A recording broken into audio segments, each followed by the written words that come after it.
Now we have Mr. James Baldwin, the star of the evening. You have told people, this nation in particular, a lot of what they don't want to hear.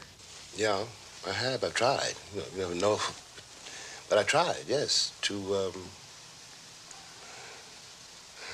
the song says, wake the children sleeping. You know, I'm supposed to be a disturber of the peace. Still preaching, huh? Yeah.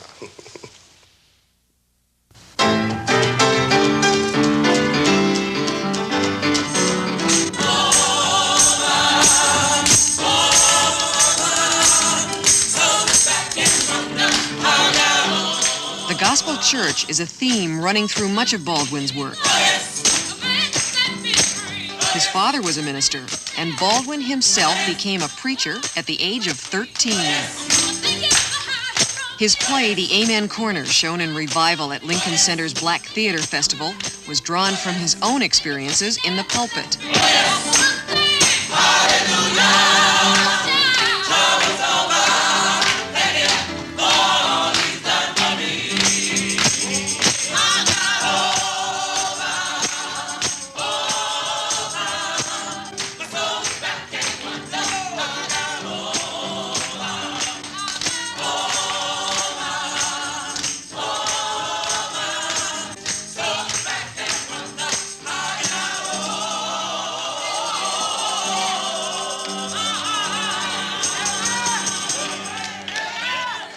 For many growing up in poverty, the church is the only consolation. When Baldwin left the church, he wanted to do more than to console. I don't know what most white people in this country feel, but I can only include what they feel from the state of their institutions. I don't know if white Christians hate Negroes or not, but I know that we have a Christian church which is white and a Christian church which is black. I know, as Malcolm X once put it, that the most segregated hour in American life is high noon on Sunday. That says a great deal for me about a Christian nation. It means that I can't afford to trust most white Christians and certainly cannot trust the Christian church. I don't know whether the labor unions and their bosses really hate me. That doesn't matter, but I know I'm not in their unions. I don't know if the real estate lobby is anything against black people, but I know the real estate lobbies keep me in the ghetto. I don't know if the Board of Education hates black people, but I know the textbooks they give my children to read and the schools that we have to go to. Now, this is the evidence. You want me to make an act of faith, risking myself, my wife, my woman, my sister, my children, on some idealism which you assure me exists in America, which I have never seen. It comes as a great shock around the age of 5 or 6 or 7 to discover that the flag to which you have pledged allegiance, along with everybody else, has not pledged allegiance to you. It comes as a great shock to discover that Gary Cooper killing off the Indians when you were rooting for Gary Cooper, that the Indians were you. It comes as a great shock to discover that the country, which is your birthplace and to which you owe your life and your identity, has not in its whole system of reality evolved any place for you.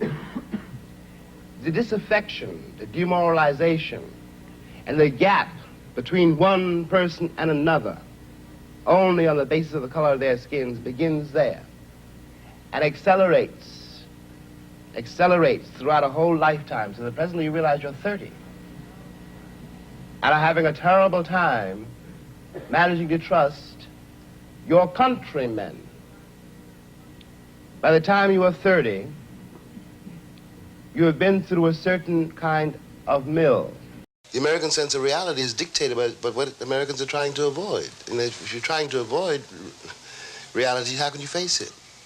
You know, if you don't know what is going on in the ghettos of this nation, in the hearts and minds of women and men you see every day, you don't, first of all, in that case, you don't really know what's going on in your own heart and mind. And you have no way of knowing what's going on in the hearts and minds of millions of people on this globe.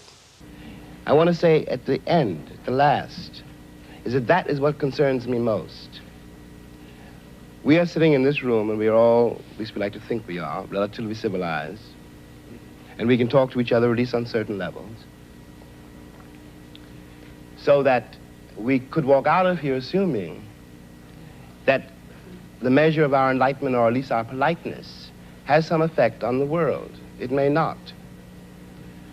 I remember, for example, when the ex-Attorney General, Mr. Robert Kennedy, said that it was conceivable that in 40 years in America we might have a Negro president. And that sounded like a very emancipated statement, I suppose, to white people. They were not in Harlem when this statement was first heard, and did not hear, and possibly will never hear, the laughter and the bitterness and the scorn with which the statement was greeted. From the point of view of the man in the Harlem barbershop, Bobby Kennedy only got here yesterday. And now he's already on his way to the presidency. We've been here for 400 years, and now he tells us that maybe in 40 years, if you're good, we may let you become president.